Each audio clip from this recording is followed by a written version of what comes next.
Hyper-vertical. Now there's a word to conjure with, a phrase to conjure with, but really important if you're in, particularly if you're in B2B markets. So let's have a look at how a company that spans 147 markets, how it went hyper-vertical and what that meant for the brand, the organization, and its revenues. To tell us about that, please welcome the Editorial Director for the USA and the UK of IDG, Matt Egan. Matt. Thank you. So the only thing that stands between you guys and some food is this guy. I will be as quick as possible and hopefully interesting as well, hopefully at the same time. The original title for this session was How IDG's Global Pivot as a Hypervertical Publisher Focusing on Audience Quality and Engagement. At that point, I lost the will to live and I lost interest. We changed that title to IDG's Secret Weapons because we do understand something about true engagement with an audience, and hopefully I can demonstrate that now. For those of you who don't know, IDG is an independent global media data and services company. We've been around for more than 50 years. You may know us by some of our products. Basically, anything that ends in world is likely to be ours. So Computer World, Computer Fokker, PC World, PC Welt. We've got a very simple formula when it comes to naming products, and we're happy to stick with that. I've worked for IDG for 15 years, which I only really discovered this morning when I thought about it. And that's a terrifying thought. But of course, we live in the part of the world where media and tech meet. And that is the changing part of the world. In fact, the pace of change over the past couple of years has never been faster. And I don't think I've honestly done the same thing for more than 18 months at any point in my career, nor do I expect to, as long as I stay with IDG. So this presentation is a little snapshot, which means it's already out of date, because I did it 2 weeks ago. But it's where we are now and where we are headed next week, next month, next year, which is one of the really important mantras that we have within the organization at IDG. What never changes is it's always about engaging a high-value audience and putting that audience together with marketers, because our product is an engaged audience of transacting tech purchasers. Very similar to what Julian was just talking about. E-commerce is a big play for us in the B2B space. It's about interacting with people who make enterprise IT purchasing decisions. It's not easy, but it is pretty simple. So today I'm going to talk a little bit about our organizational structure. We're changing from being a 100% decentralized business with P&L operating businesses in 30 countries to a business that transacts in, the number was 147. I just had 140 plus. I mean, it's a lot of countries, right? And you know, that kind of global, local SMB, which we are, how we make that work operationally, how we're using data to support content creation, to tell us what our audience needs, and that will never replace institutional knowledge, ethics, or values. We have to stay close to the audience. But if you don't use data to understand what the audience wants, then you're already off to a losing start. I'll talk a little bit tactically about the tools that we use and how we use them, and then how we define our audiences. We are a very hyper-vertical company. Can you be very hyper-vertical? We are a hyper-vertical company. Even in the consumer space, especially in the B2B space. Who is our audience? What can we give them that they can't get elsewhere? We aim to do that and only that. I also want to talk a little bit about editors and journalists in general. Again, Julian kind of stole my thunder a little bit here, but I do think there has never been a better time to be a journalist. And that is a slightly controversial viewpoint, but from a business perspective, right now, within our organization, we control circulation, we drive revenue, we own the product. What we don't get to do that we used to get to do, and this is a real shame, is tell the audience what we think they should know. They get to tell us, we serve the audience. And that sometimes can be quite a difficult pill to swallow. And then I'm going to boast a little bit, if I get time, because I got up at 4 a.m. this morning, and I have 2 children under the age of 3, neither of whom slept last night, so indulge me.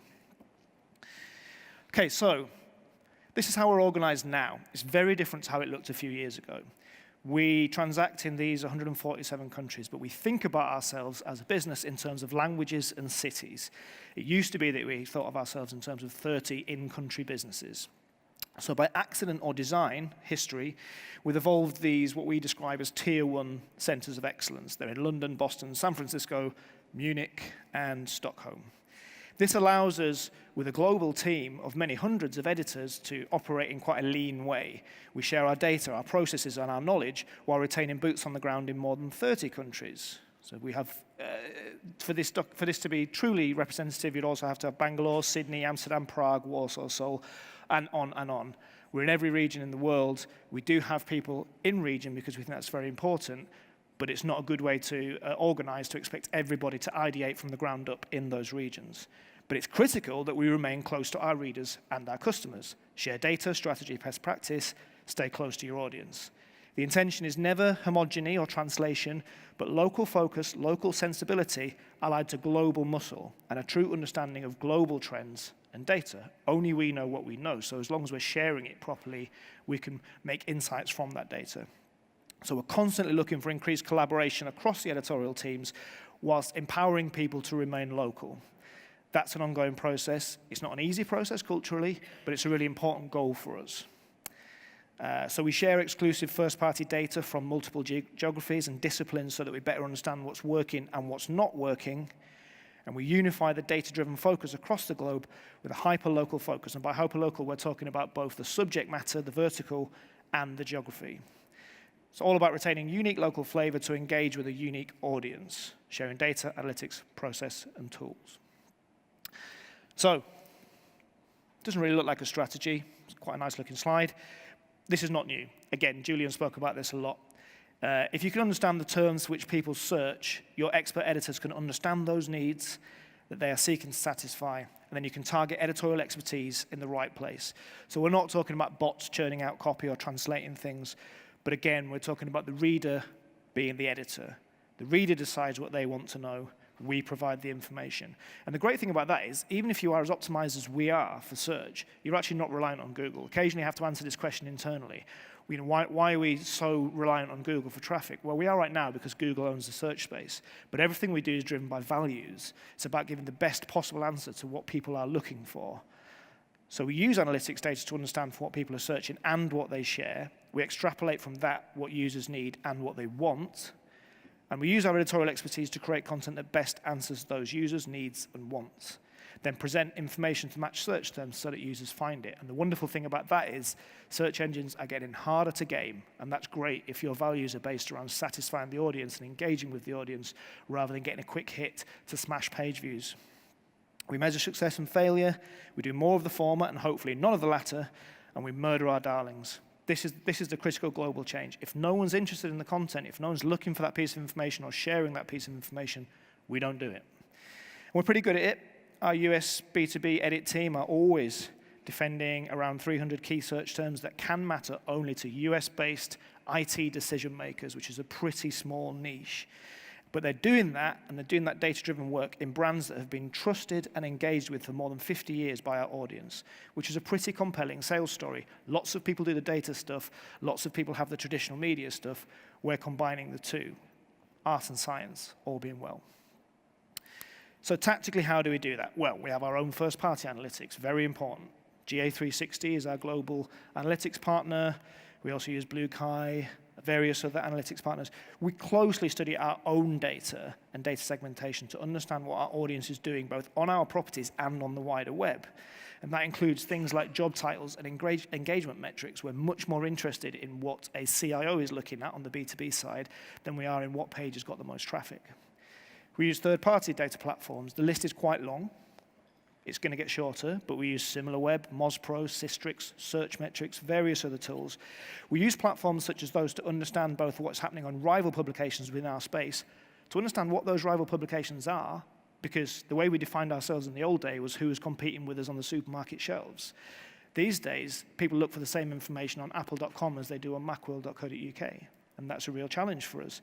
And we also measure our performance on SERPs around our taxonomy. So we understand where we're ranking for search on key terms. That's an important metric in and of itself because it tells us something about our share of voice. Audience activity is critical. Again, this is something Julian touched on, but I would go further. In the previous talk, Julian was talking about how there's nothing wrong with e-commerce. From our editorial perspective, e-commerce is a critical piece of data because if someone reads your story and then goes and makes a purchase, that is a much more successful user journey than getting 10 people to land on that page. From a B2B point of view, the analogy would be the user registration point of view. each story that drives 5 registrations of CIOs of FTSE 100 companies is much more valuable than a story that drives 5,000 page views. And that's something we measure and talk about internally. It's not just the business outcome, it's the level of engagement that that shows with your piece of content. And finally, and again, we're not scared to talk about this within the editorial teams, customer activity. Where our customers, who are our sponsors, our advertisers, are spending money, is likely to be, it's not forced to be, but it's likely to be interesting to our audience. And we'd be foolish not to pay attention to that. And again, we're not ashamed of creating content in spaces that we know people are going to spend marketing dollars. We'll never do that in anything less than an editorial independent way, but it's actually a good signifier of what's important to our audience as well. So again, how do we think about our audiences? Well, every publication we have, and we have more than 400, and it will be of no surprise to anybody in this room that that number may well decrease because you don't need more than 400 websites to serve a global audience. But every publication addresses a specific audience, a specific niche within a specified language and location or multiple locations. We always work back from who our audience is because that's our legacy. So we ask what they can get from us that they can't get elsewhere. We measure that engagement and learn from it. The idea is never to recreate the same content in more than 140 countries, but to share only the most important and valuable information in a way that's targeted at a specific audience in a specific location. So that's an SEO challenge for a start, technical challenge, but it's also a cultural challenge. We cannot afford to be top-down or US-centric as a business. We have to empower people locally to use information that's generated globally. We can't be robotic either. Again, we have competitors at the top of the market in demand generation who produce brilliant data, but our argument will always be we can produce as good data for our customers, but we can produce it in an environment that our audience have been visiting for more than 50 years in various different formats. It's a pretty compelling sales story. It's our sales story. We have to make sure we take care of both the art and the science. And more than anything, we make sure we have clarity in our strategy as to who the audience is, what information we provide them with. This informs what we don't do. So here's where I will differ with the previous conversation. We don't think news is important. We don't do any news. We're not the best people at news. Actually, in the UK, from a consumer tech point of view, tech radars better than us at news. We're not going to play in that pool. From a business to consumer point of view, the iPhone review is not an important story to any of our macro brands because there are literally thousands of iPhone reviews with star ratings that come out within the day of the iPhone going out. What's more important to us is that engaged Apple consumer, what do they need to know that they can't find anywhere else? From a business-to-business point of view, that means general tech news is just not compelling. You can go to market as a salesperson and say, buy our site, buy display revenue advertising on our site, it's read by IT decision makers. But if what you're publishing is technology news, you don't know that the audience is IT decision makers. If what you're publishing is useful information that can only be of interest to a CSO or a CIO or an IT director, then you've got great data points to back up your sales story. And in our case, we know it's true through our registration data. Do what you do best, do only what you do best, and link to the rest is a phrase that rhymes, it turns out. So, the role of editors, why I think there's never been a better time to be a journalist. Editors used to tell readers what they should care about, which was pretty cool. You got to write your column once a month. People had to read it because if they bought the magazine. Every couple of months, we'd get together and go over what we thought was good in the magazine. And glory be, the editor's column was always one of the best things. Well, it turns out that actually, as editors, we have to respond to what our readers need because we can see in real time what our readers are looking for. Editors used to rely on marketers to get them an audience. Now, ultimately, content is the only thing that drives circulation. We're our own circulation marketers and audience development people. We build and engage the audience. Anybody can use data to find what people are looking for. Only highly skilled editors in these niche spaces can understand what those users need and create content that satisfies those needs and delights them. You know, we like to think that as a business that's been around for more than 50 years, we've got institutional expertise in the very niche world of IT and serving tech and IT purchases around the globe. And that's a pretty cool story for us. So it's not data-driven journalism, it's data-supported journalists. And what's really cool and becoming a bigger part of our business is that display advertising is going away. That's not cool, I hear you say. Well, from an editorial point of view, it is, because the way we make money that's growing all the time is custom, events, research, reader revenue, data capture, recruitment, courseware, e-commerce. All of these areas rely on content. and all of these areas are editor-led within our business. They're also all commission-free sales. So right now, at this point, I'd rather be an editor than be a salesperson. So here's the boasting slide. Again, as a measurement of engagement, the fact that we have 44 million names in our database is pretty cool. The fact that our US.com businesses will add 120,000 names of people who identify as IT decision makers, so that's C-level or one below, this year we'll add 120,000 names to our database. That's pretty cool. It's a good argument for me when it comes to pay review time. And from an e-commerce perspective, well, again, you heard the speech from Julian about what TechRadar are doing. We have a very similar model. It's very similarly successful. You know, we know what information people are looking for. We give them independent information to help them make purchases, and we make money from that. That's a pretty cool business to be in, and I'll tell you for why. Our biggest e-commerce product until about 6 weeks ago was an antivirus product globally. And then about 6 weeks ago, some of the independent testers we employed told us it was no longer the best product on the market. Another product replaced that in our best antivirus story, which is pretty cool. That other product doesn't give us the same yield, and so that cost us a 5-figure sum every month for the previous product being number one. And the publishing director of the main publication in charge was delighted, because that's a great story that we can take to market. We're prepared to throw away about £20,000, which is essentially 20,000 euros these days, away in order to give our audience the best experience. Not because we are great guys, although we like to think we are, but because we've been in business for 50 years, we want to stay in business for 50 years. So the results are great from a commerce perspective. The results are really great from an audience engagement perspective because it tells us our readers trust us.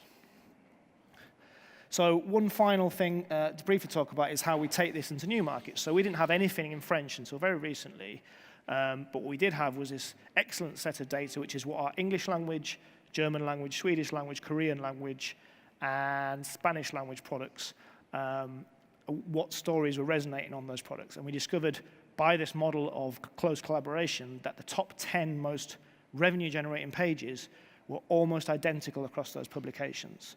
So we got 2 editors who are French-speaking into our London office and started off with those 10 stories and said, write those 10 stories. They've now got up to writing about 100 stories, and it's unlikely we'll increase that number by a great deal in the future because there really are only around 100 key points that people need to know when they're buying consumer tech. But in the space of 6 months, we went from 0 page impressions to 800,000 page impressions, almost exclusively in French, using the same tech, the same data that we've used in all our other publications around the world, and just not translating content, but culturally translating it. So understanding the need and writing the content that fits that need, which is a pretty cool story to tell, I think. And this is how we measure success. Final slide. It used to be that everything was based on the page views thing. And that was kind of useful in a world where programmatic display was the most important revenue stream, and where the sales story was based about how many people read our sites. These days, all of these 6 things and numbers that relate to all of these 6 things are data that each of our editors who's in a decision-making situation around the world sees regularly and is incentivized on or managed against from a KPI perspective. So yes, we're interested in page views and sessions. We're also interested in where we sit for search for very specific terms. Of course, video views are important, but e-commerce revenue and reader registration, and that's qualified reader registration, are really important to us, both as business outcomes, but as editorial measures of engagement. And with that, it's question time, and then it's lunch.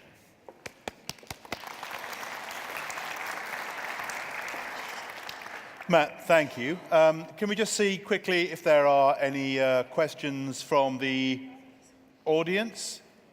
And while you consider getting your courage up to ask a question, as always, one from me. The whole data science piece, bringing in people or getting your existing people to understand the importance of data, was that a matter of looking outside the business and bringing in expertise from outside, or was it really more about fundamentally retraining and re-incentivizing your journalists and commercial people? More towards the second point, although again, the interesting thing with us is as a fully decentralized global SMB, as I would have described us, it was more about finding the people within the business who were already doing that. Yeah. So our UK consumer team just learnt this stuff because they wanted to. Like, actually, they had the example of Tech Radar alongside them, and it's like, that's cool. This site came from nowhere. It's got a big audience. How are they doing it? Let's do the same thing. On the business-to-business side, it was our US team who were like, it can't be the most important thing to have the biggest audience if we're trying to sell engagement with IT decision makers. And they went down a much different, more technical means of doing it. And what's been really cool is bringing that together and then sharing it with the rest of the world. It's definitely not been external expertise beyond the platforms that we use. So it's about identifying best practice in the business wherever in the world that is, and then spreading that. It was for us, certainly. And then the challenge beyond that is the cultural change. And we still find pockets in specific geographies where people are resistant because it somehow feels wrong or dirty, not even the business outcomes, using search data or social data to ideate content. But I think that, so then the thing we're really pushing on, have been pushing on, will continue to do so, is the cultural message of it's all about values. What we're doing is understanding what people care about and then providing information for that. It's not about somehow trying to game a machine. Okay. If there are no more questions, do shout if there are. I'll ask you please to thank Matt. Thank you. Thank you.